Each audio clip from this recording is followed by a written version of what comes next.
After eating a bunch of bugs, it's time to get this car cleaned up.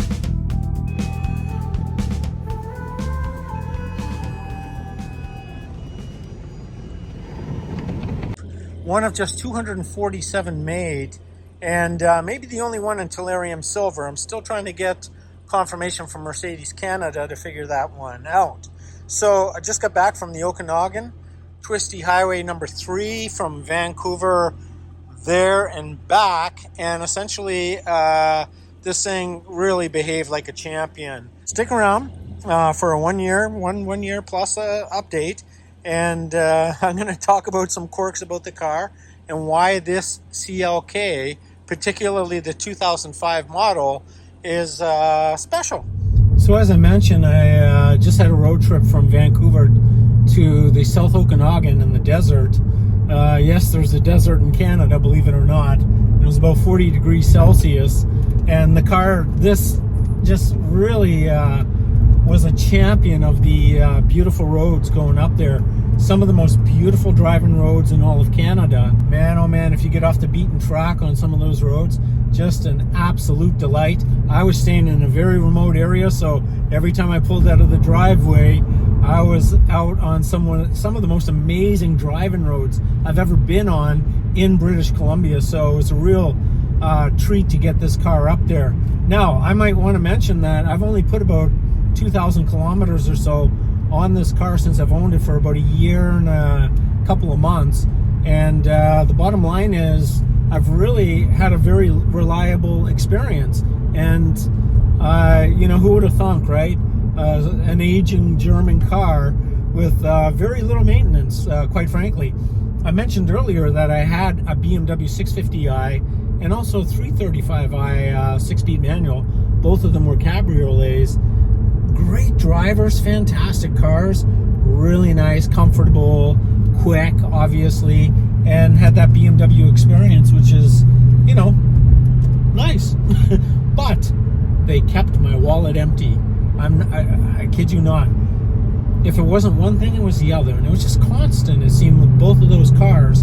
And as much as I poured money into them and enjoyed driving them, I just couldn't really justify keeping them. So I started moving over to Mercedes products. First, I went and bought an SL600 in 1998, and that's when I really got sold on Mercedes products, and particularly already depreciated used Mercedes products. So, but we're here to talk about this car, Mercedes CLK55 2005. Now, I want to just talk technical for just a moment here. As most of you watching this video probably already know, the 55 denotes that it has a 5.5 liter V8, but in actual fact it's a 5.4 liter V8. And you know, the AMG people breathed on what is already the existing motor for the CLK 500, which was the car I had previous to this one. No slouch in its own right. So, you know, the only modifications I've done to this car is I've tinted the rear window because it's pretty horizontal, and I just want to keep the heat out of there, because driving up to the desert once a year, it's you know, really quite hot, but nonetheless a wonderful place to drive around. So the other things that have come up with this car since my ownership experience, and I knew this when I bought it, but I finally addressed it after about 1,000 kilometers, and that was the front wheel bearings. So, you know, they were making a bit of a whining sound, a bit of a whirring sound. The symptoms were there. I took them to an indie shop on Kingsway in Vancouver, Dean's Auto.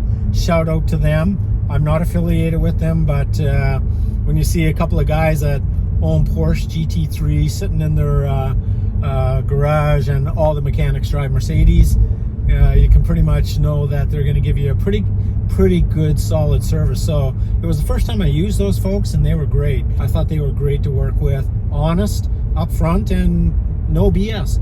So beyond the wheel bearings, yeah, like I said, I just tinted the rear window.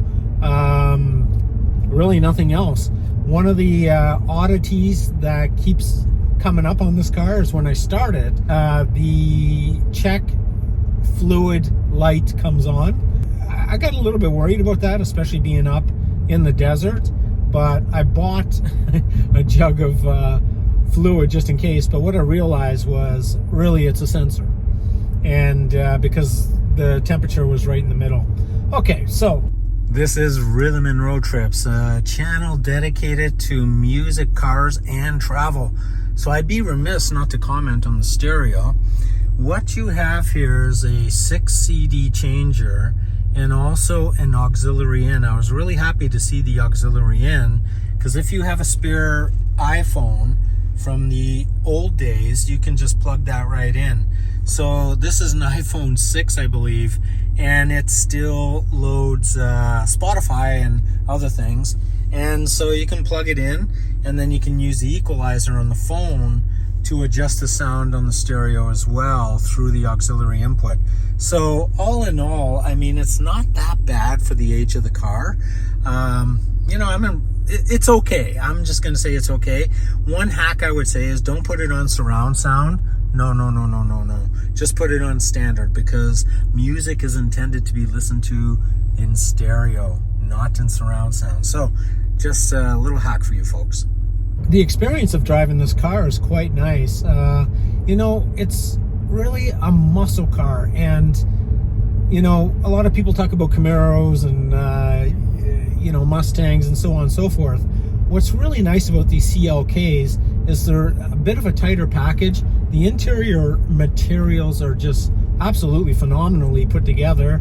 There's no squeaks and rattles. The only rattle in the background is my security bar, which is sitting on the floor.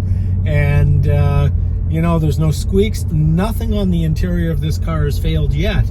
Not one thing. Like zero. Every little switch, all the seat controls, AC, window shade in the back, it's all working. Every single thing in this car works. The air conditioning's blowing a nice cool breeze on me right now. It's a kind of a warm morning here in the West Coast. And quite frankly, Mercedes really knew how to build them, and they built them well. CLK was really based on the C-Class, but the coupe version really filled in for the void in the E-Class. So somewhere between that. Now this car was not cheap. You know, an AMG CLK55 new. This thing MSRP'd in Canada, here in Canada, for $81,000. I mean, that was back in 2005. So in today's dollars, that's about $115,000 to about $120,000 new. So, you know, it was definitely a car for people who had money and taste. So, moving on.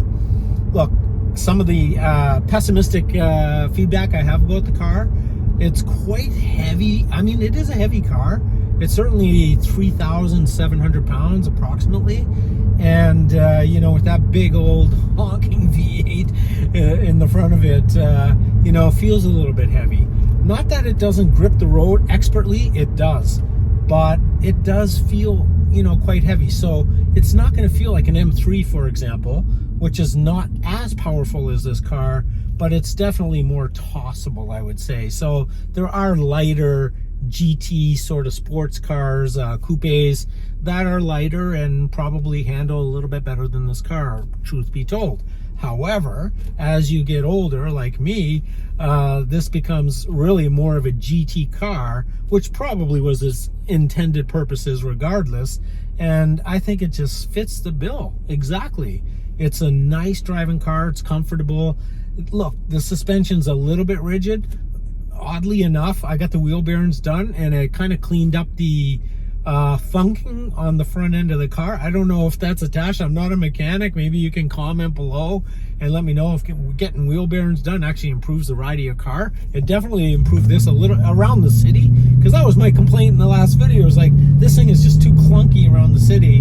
And anyway, after a very long road trip, and you know, I'm just posting photos of that road trip as we talk through this video. Really like this car so much. It's really grown on me. And incidentally, last night I was watching YouTube random videos. I was like a zombie, you know, sitting back in my chair, and a car review came up with Jeremy Clarkson, this car, the Black Series, and he actually bought one. And I remember that Top Gear episode from, I don't know, a decade and a half ago, I'm thinking, at least. And that's when it caught my attention. The second thing that caught my attention about CLK cars, very special CLK cars was I was in an Indy dealership in the Vancouver area, and they had a CLK Black Series for sale inside their dealership, and they were asking $54,000. And the salesman was really pushing me into it. I'm like, I don't know. I'm a BMW guy, you know. Don't shoot me, watchers, because you're probably all Mercedes guys. And you know, he just couldn't talk me into buying it. Imagine 54,000 Canadian dollars. Today, that's about 40,000 US dollars. But you know, in today's money, 45 grand would be probably about 62 grand. And I mean, you know, I already had an X6 and I had the 335i Cabriolet. I think, yeah, that was about the time that I had a couple of Beamers sitting in the driveway. So I was just like, it looks amazing. It is amazing, but I'm going to pass. Hey, you win some, you lose some. Look, I bought an SL 600 1998 model for $4,000. It was in excellent condition, just high in mileage. So, you know, you win some and you lose some. You lose out on some deals. You sell cars that you regret. I'm no different. I've had about 40 cars in my life. There's probably about 7 of them that I want back badly. And, you know, I can do a list of that some other time. So just kind of like tying up loose ends here. You know, the car's been a champion. I'm really loving this car. It's the right kind of power. I know the CLK63 has more power, and the CLK550 even has more power. But I think the entire balance of the CLK55 AMG is just perfect. I think it's the perfect CLK. Yes, for you track stars and all that kind of stuff, you can get some of the amazing, crazy, hyper CLK cars that were built, which is just absolutely insane. Some of the things they've done to this car over the years, and it's had a long run. Like, let's not kid ourselves. So, you know, in closing, I'm keeping this car. I just bought another daily driver. I finally got rid of my E-Class Mercedes. It was really aging. I went out and bought an M37X. It's an Infinity. It's kind of for my day-to-day stuff. All-wheel drive. Maybe if I'm spending winter in Canada or something like that, it'll come in handy. It's actually called a Q70 at this particular point. It ran for about 9 years, and I'll do a review on that car as well, just for the hell of it. I mean, why not? We're here for all cars.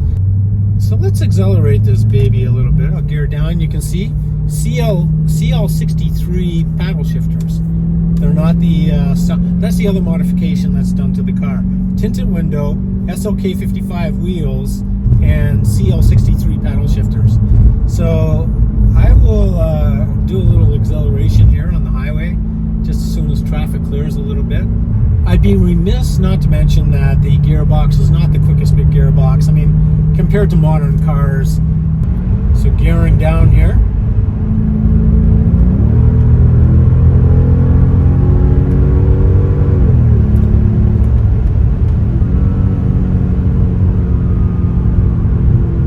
Oh yeah, that's pretty tasty.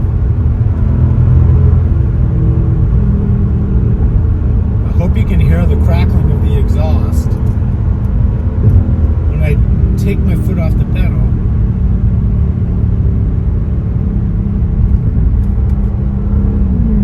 We'll just go back to normal driving now. So folks, I really encourage you to comment on the video.